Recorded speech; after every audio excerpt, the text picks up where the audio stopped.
I'm Mary Obana. Welcome to Shine. I'm all about friendly, soul-nourishing, spiritually inspired conversations that expand perspectives and offer practical guidance so you can live joyfully and shine brightly. I believe everyone has something special within them, a unique gift, a light you are to find and share with the world. You are meant to shine. I believe you have a deep knowing, guidance that is ready to serve you. It is always available if you listen. I believe you are meant to live with complete joy and peace, nothing less. It's just awaiting your allowing. Ready to get to it? Here we go. Hi there. Thanks for joining me. Do you ever have moments of uncertainty, questioning if you are on the right track? Do you wonder whether a loved one who has passed is okay? Have you ever had a butterfly or dragonfly land on you or someplace near you and stay for an unusually long time? Do you see the same numbers again and again? Have you ever experienced something crazy that you just can't explain? If so, you are in the right place, my friend. In this episode, we will dive into these magical and at times mysterious experiences, what they're about, where they come from, and what they mean. So much fun. Okay, so let's get rolling with a story. My husband Michael's mom, Diana, passed away a few years ago. She was a super spunky woman with a very strong presence, not a shy bone in her body. She would walk into restaurants and before you knew it, she was standing by a table, chatting it up with everyone seated at it.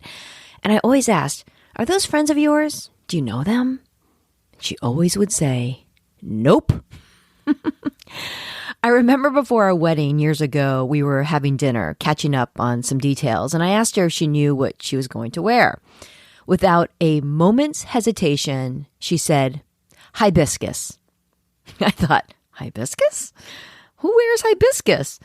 But sure enough, the wedding day arrived, and yup, there she was, dressed from head to toe in this beautiful, bright reddish orange pantsuit. Hibiscus. And she could pull it off too. This is a woman you couldn't help but notice. She was no wallflower, that's for sure. My son Kai was very close to Diana. They had a really sweet, special relationship. He called her affectionately Dee Dee. This was the first experience Kai had losing someone close, and he was having a hard time with the loss. He missed her so much. The morning of her memorial service, it was a clear but cold winter day. Kai had just taken a shower and was walking to his room, I'm sure with a lot on his mind and a heavy heart, when he heard this very loud bird. It was odd how loud it was, with every door and window so tightly closed to keep out the cold, but he couldn't ignore the constant loud singing that seemed to get more urgent. Instead of going to his room, Kai went to investigate. There it was, as he looked outside through this large picture window overlooking the yard. A bird looking straight at him, singing away loudly, without a single pause. Kai yelled, "Mom, you have to come look at this." I dashed downstairs to him, and there, in plain sight, was this beautiful, almost majestic, bright red cardinal. It was sitting on the branch of this large tree, a branch that extended beyond the rest of the trees, so you couldn't miss it. It was clear to me what it meant.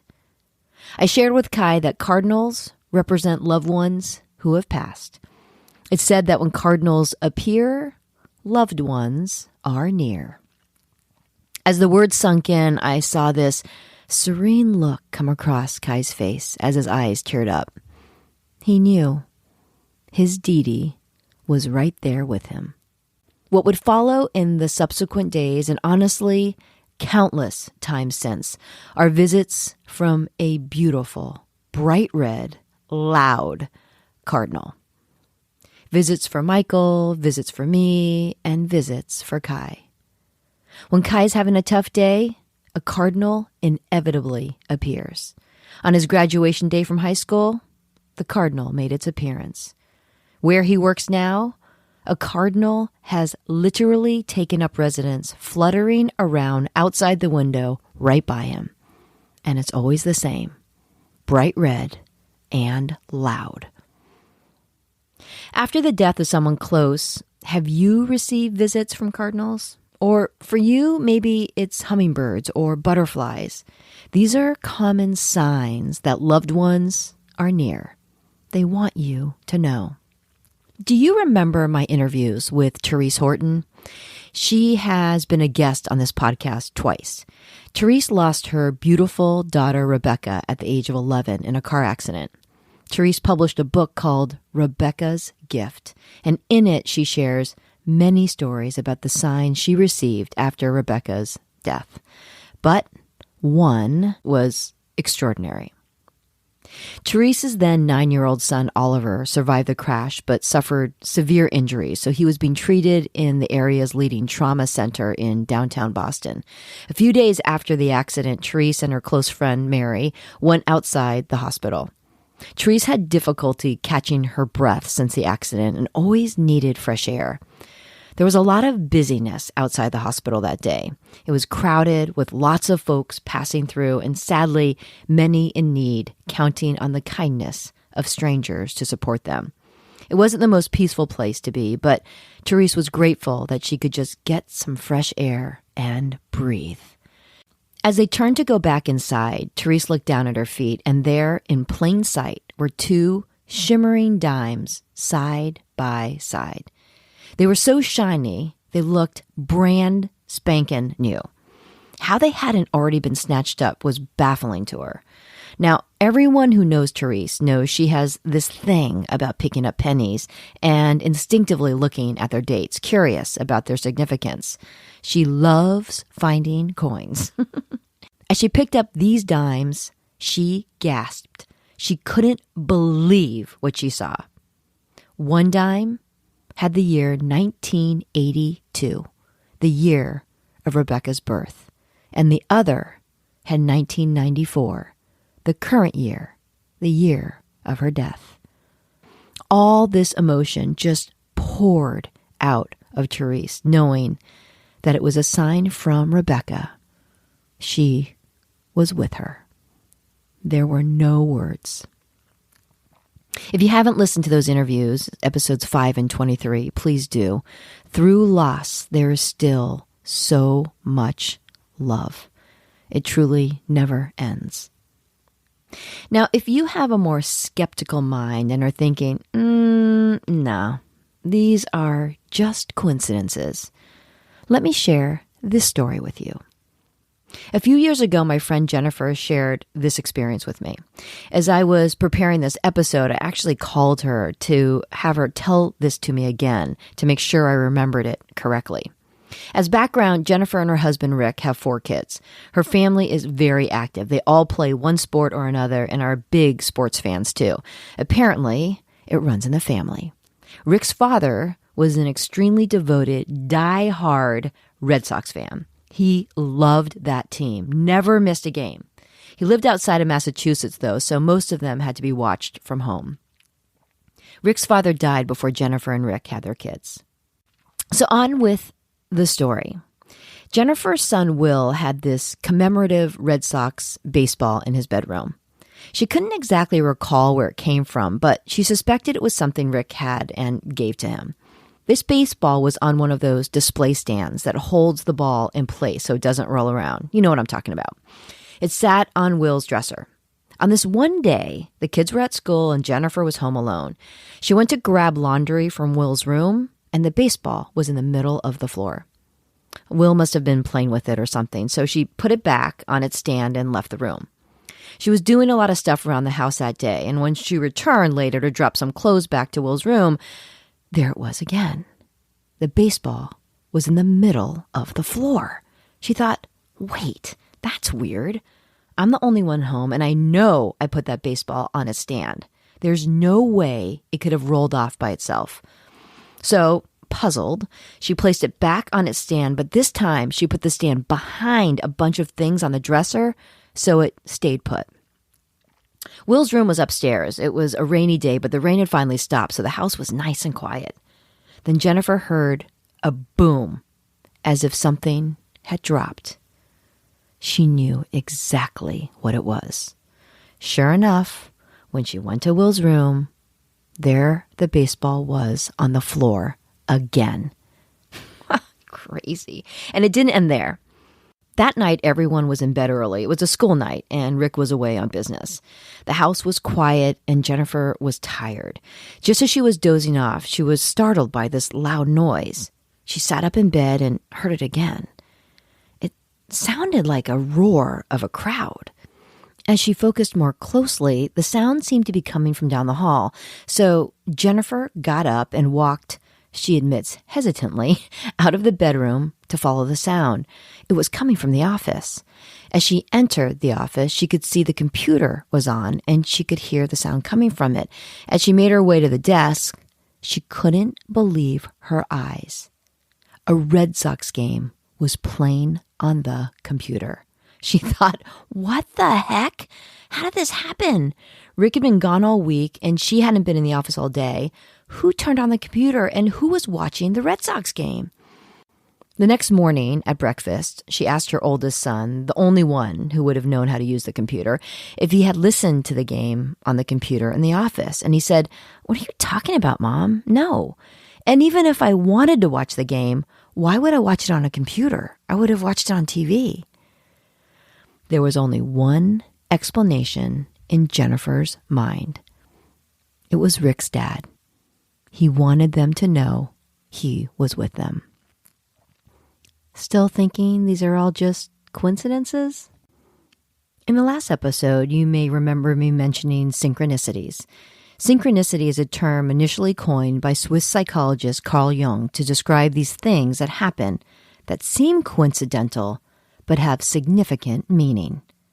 Jung believed that the occurrences we might think of as coincidences are not due to chance, but show up instead to provide powerful insight, direction, and guidance. Wow, huh? So the story goes that Jung was working with a client in a therapy session.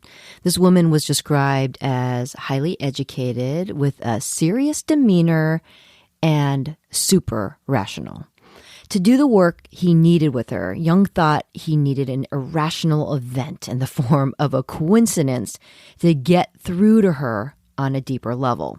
So he was searching for anything he could use. The woman began describing her dream of an expensive piece of jewelry. It was a golden scarab.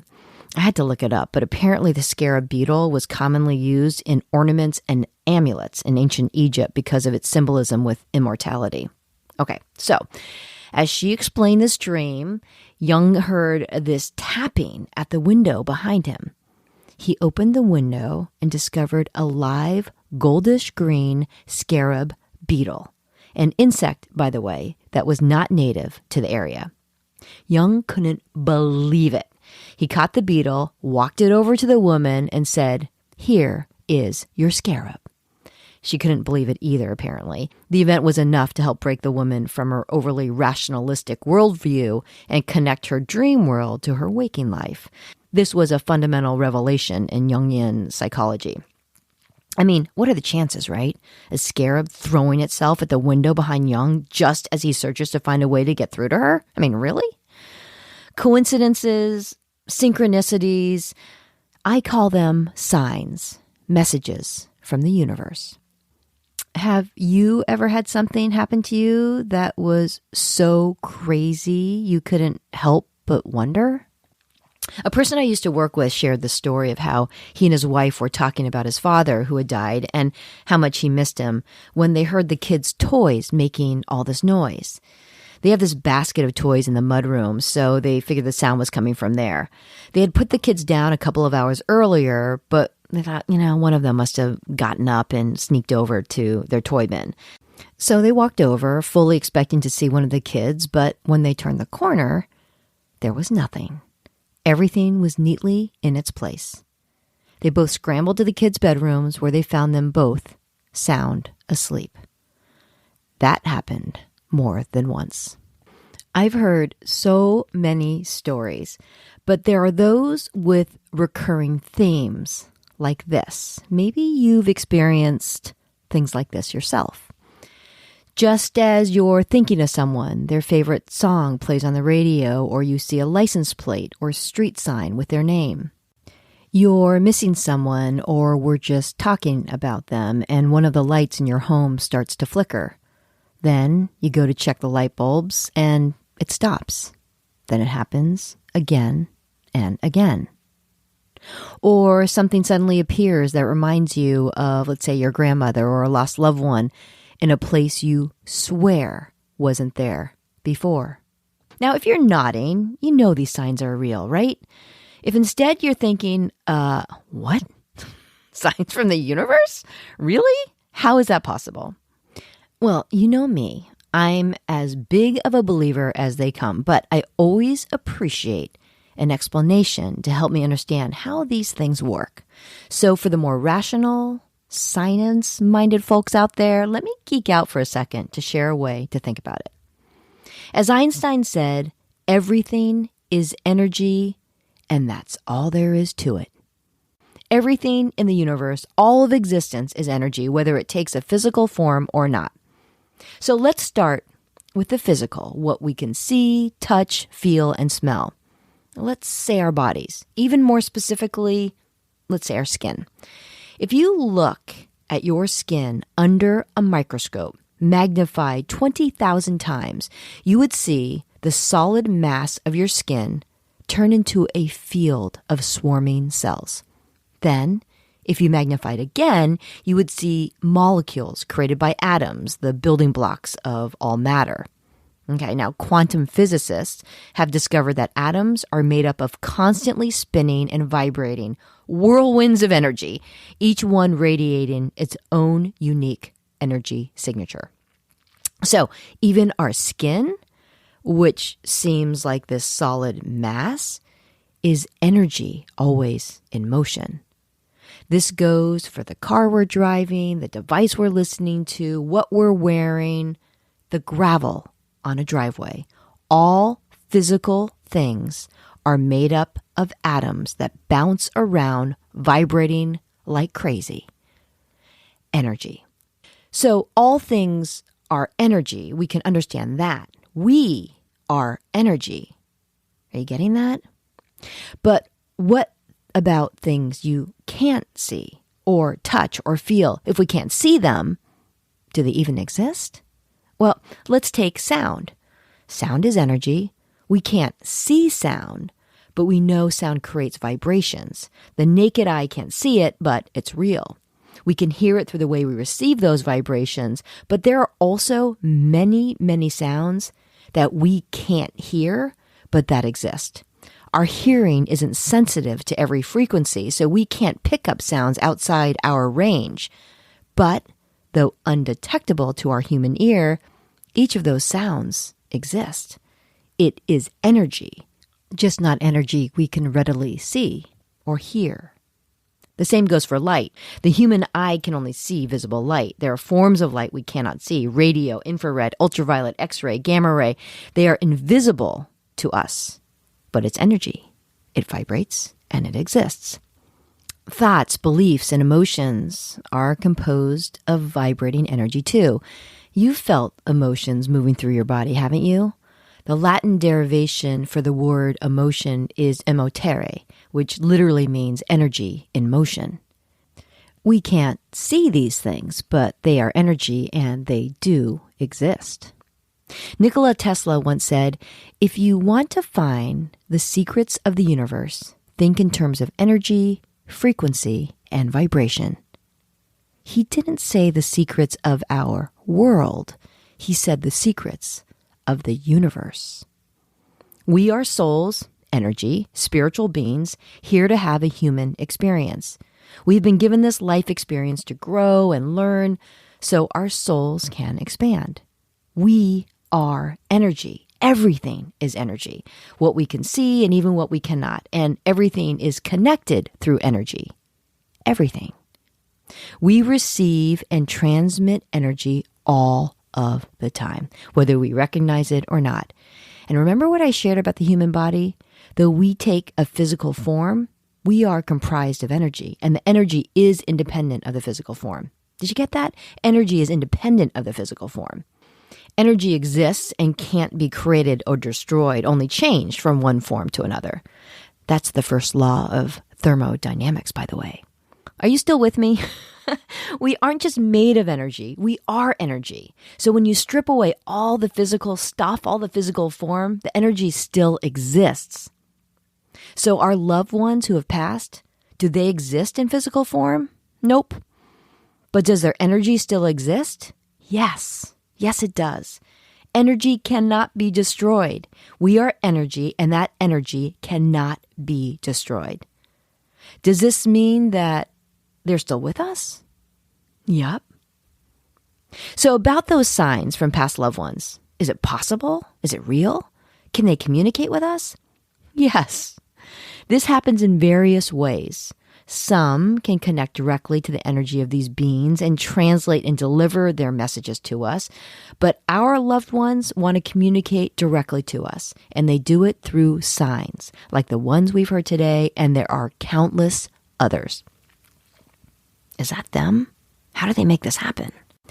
They use and manipulate energy to take forms that we can notice. Wow, right? And they aren't the only, quote, ones. There's other energy we're connected to as well. What is that, you ask? Okay, I am getting into it now. There is universal energy. You can call it God, source, spirit, the universe, call it whatever you want. But this is the highest and most powerful source of love. Whether you acknowledge it or not, we are all connected through this loving, all-knowing energy. We always have access to it. It's all around us, within us, and of us.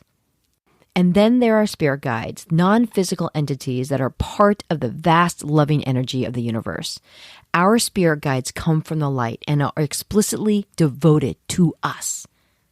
Their purpose is to use their love and wisdom to guide us so we can fulfill our greatest potential to learn what we need for our soul's growth. So did you get that? Each of us has our own devoted spirit guides. They're focused and devoted 100% to us. That's wild, right? There are other non-physical entities too.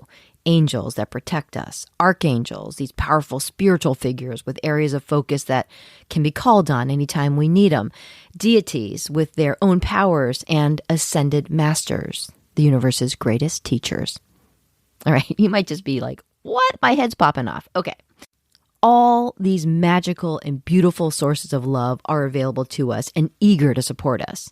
But our spirit guides, as I said, are devoted exclusively to us. Can we see them? Well, their energy vibrates at a higher than human frequency.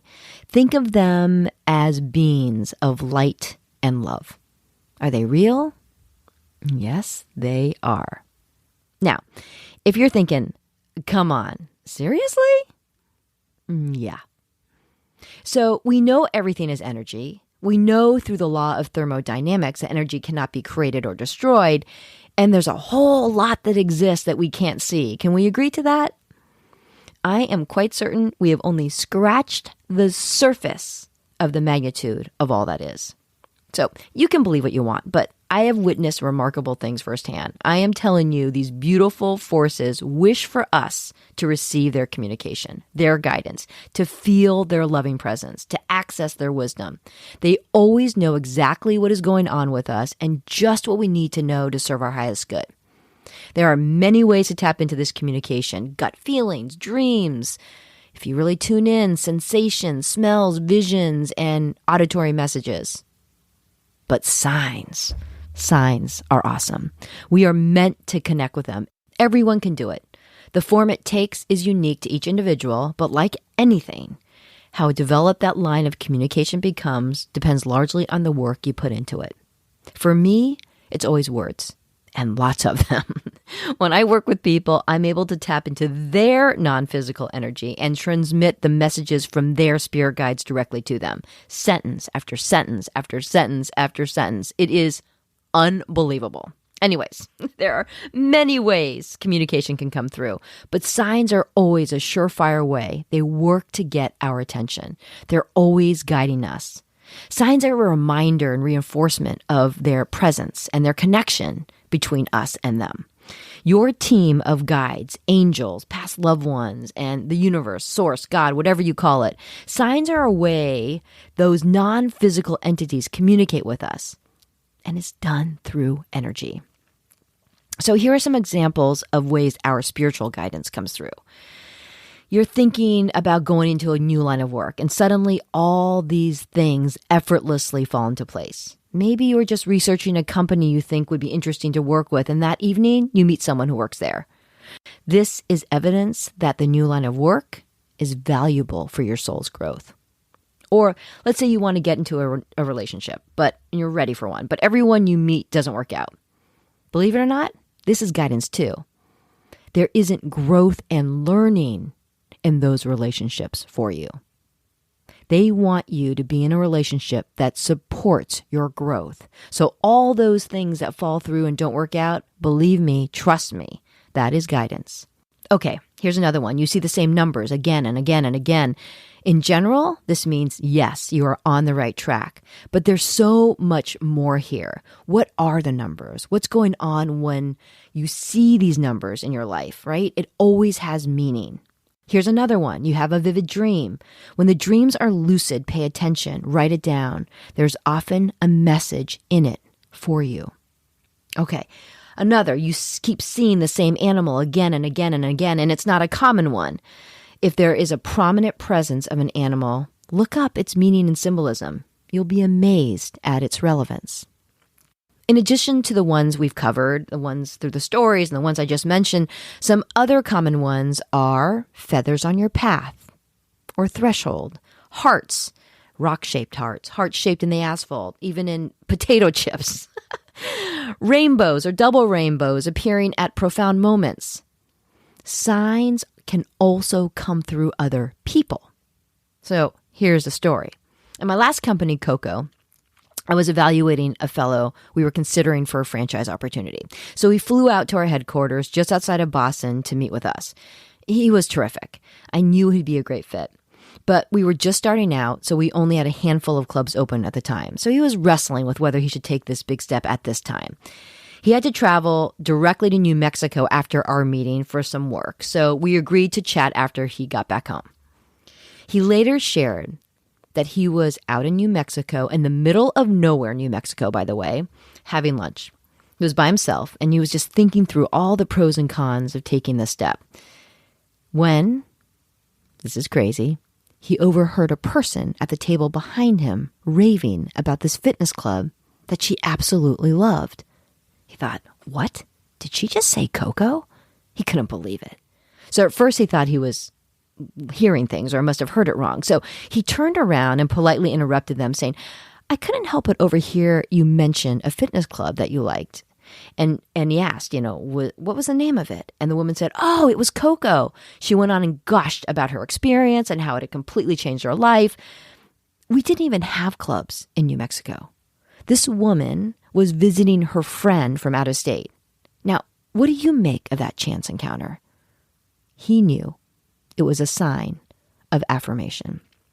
So signs are different for everyone. Why? Because for each of us, things have different meanings and significance, right? So recurring sequence of numbers you might see might be your birthday, for instance, or like with Therese, the coin she picked up, right, had dates that were significant to her. Signs can come through messages on billboards or even on trucks too. I still can't get over what happened to me and my husband Michael many years ago. We had a series of events that delayed us, so we were running late for a commitment. We needed to drive from the Cape to Boston for funeral services for Michael's father, Warren. It was a Monday, and we were going to hit massive commute traffic. It wasn't looking good for an on-time arrival, but as we screamed up the highway, it was so odd. It seemed all the traffic was magically clearing. I mean, lanes were opening up before us as we sailed through what would typically be really heavily congested areas, and we did it in record time. Seriously? I mean, it was a miracle, right? But this is the clincher. As our exit approached, traffic slowed down just a bit. And then I saw it. I said, Michael, look! In the lane beside us was a large white-paneled commercial truck. It didn't have any logos or phone numbers, just one huge word that filled the side panel, all in capital letters. W-A-R-R-E-N. Warren, the name of Michael's father. I knew he cleared the way for us. Okay, and all those recurring numbers you see, I mentioned in the last episode that I have this thing of seeing repeating ones. Maybe you do too. But last week, there were so many incidents of these repeating ones within a brief 24-hour period. I honestly started writing them down. It was so crazy. So I'm going to tell you this list because I still can't believe it. So I was gathering a list of clients grouped in a certain way, and I was importing them into my mailing system. The message that I received that appeared on my screen, 111 entries successfully imported. Okay, I was checking my email on my phone. I looked at it, 111 flagged messages in my inbox. I was baking and glanced at the timer, 11 minutes and 11 seconds remaining. I was watching a show with my husband that we had recorded, and Michael went to fast forward through the ads, and the progress bar flashed as I looked up, 11:11. We were 11 minutes and 11 seconds into the show. Then I went to bed and read. I started reading this book called Signs, The Secret Language of the Universe by Laura Lynn Jackson. Oh my goodness, if you haven't read it, you must. I devoured it. But on this night, on page 19, she recounted a story about a boy named Caleb who was interested in numerical sequences, particularly, you ready? 1111. I grabbed my watch off its charger. The time? 11:11. I placed an order with Amazon. The order number? 111 dash all these other numbers. And I looked at my previous orders to see if all the order numbers start this way because I never really noticed. I went through a lot of my previous orders. They all began with 112. I'm telling you.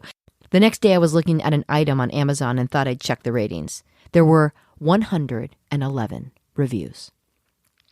On Father's Day, Michael and I went on a walk. One rabbit after the next kept hopping in front of us on the trail. There were so many, I literally started keeping track. When we returned to the car, I had counted 11 of them. All right. I went to the grocery store afterwards to pick up some things for Father's Day, just some last minute things. You know how you check out and you can round up? Yeah, 11 cents. And this one, I was flipping through Instagram and there was a post from Kyle Gray with an image of this blue sky with the sunlight streaming from behind it and 4 big numbers, 11:11. And the message, keep going. Your dreams are becoming a reality. That's what all of this has meant to me. The message that I was meant to receive. And by the way, at just this moment, I had this instinct to count the list of the occurrences that I just shared with you. 11 of them. Oh my God, you can't make this stuff up, right? So anyways, you probably think I'm crazy. But anyways, you might wonder, is it just because you're focused on a sign that you notice it more? Well, the odd thing about these occurrences is that they always surprise you, right?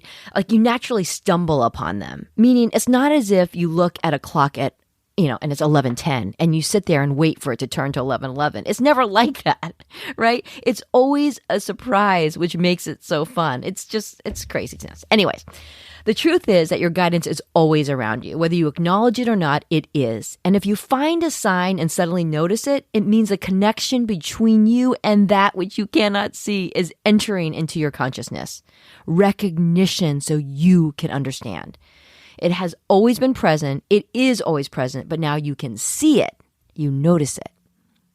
It is so interesting to me how many people have these experiences, but keep them to themselves.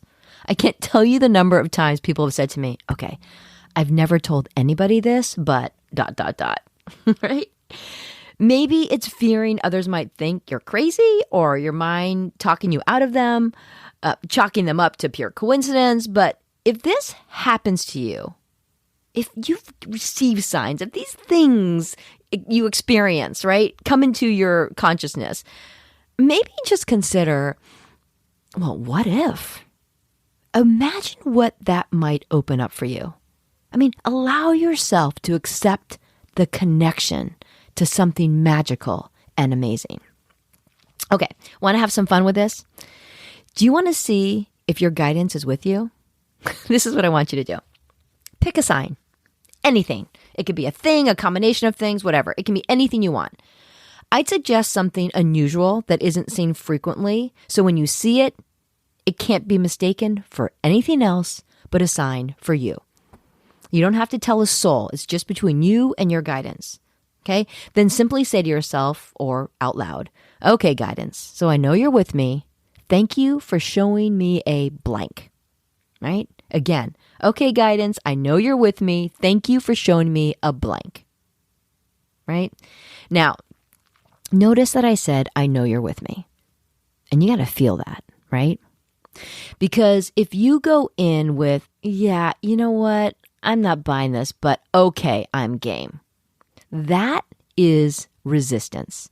Skepticism is resistance. And when you put resistance in the equation, that communication, that energy that's flowing from your guidance to you, it's like putting speed bumps in the way, right? So you're not going to get them as clearly. So really, really feel that you're going to get that communication. Okay, guidance, so I know you're with me. Thank you for showing me a blank, right? So after all those ones, I decided to do something unusual. I set a sign as an octopus. Now, I have an affinity for these genius creatures, so I thought, why not?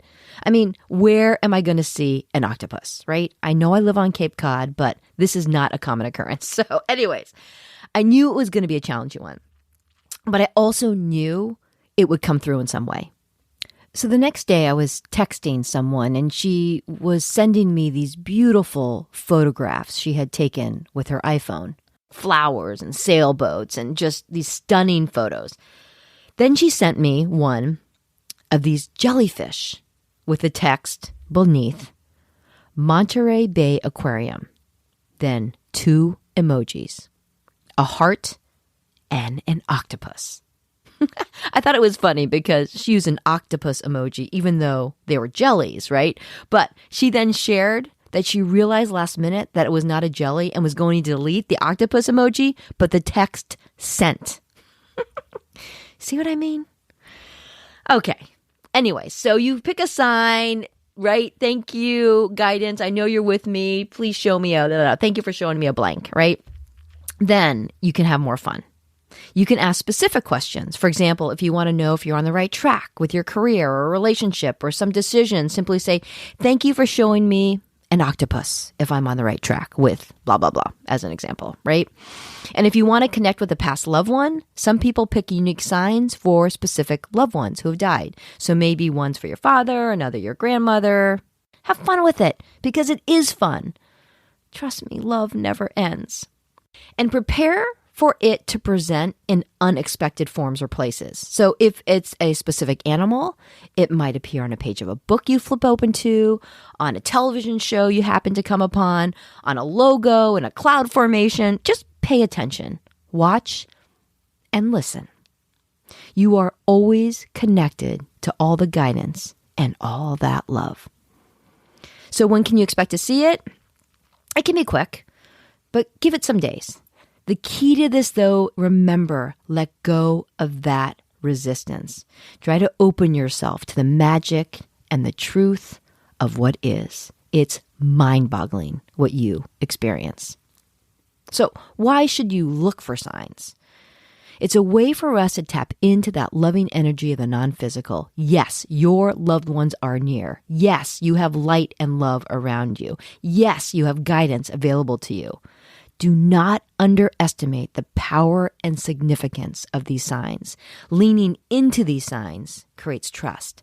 Even the most skeptical cannot deny the signs of their own understanding. This is why they are so important. So to wrap up, How do you open more fully to the connections available to you? Number one, just get quiet, right? Our mind, our big they just sabotage everything, right? So quiet the mind. Secondly, be open, trust, suspend the doubt, lose that resistance. 3, pay attention. Your dreams, your body, the feelings you have of the knowing, all that electrical stuff that goes on, technical malfunctions, things flowing smoothly, roadblocks, all of it. Pay attention, right? 4, when you feel something, you get a little instinct, a gut feeling on something, follow it. And 5, thank it. Right? So 1, quiet the mind. 2, be open and trust it. Suspend that doubt. 3, pay attention. 4, follow that intuition and those feelings you get however you get it. And 5, thank it. And write the stuff down. When something happens and you immediately write it down, the resistance of your mind has a harder time kicking in, talking you out of it. Okay? So write it down. So, what does this all mean? At the highest level, you are not alone. The love is here. You are being supported. You are being guided. When you see and recognize a sign, it opens your consciousness to the more that is. More insights, more guidance. And with regard to that loved one, those who passed, our energy, our life energy lives on. And we are always connected through the powerful energy of love. And when you acknowledge and embrace this, that energy is free to flow effortlessly between you. Love never ends, ever. Have fun with it. You will see. And please share your stories with me. I honestly have an insatiable appetite for them.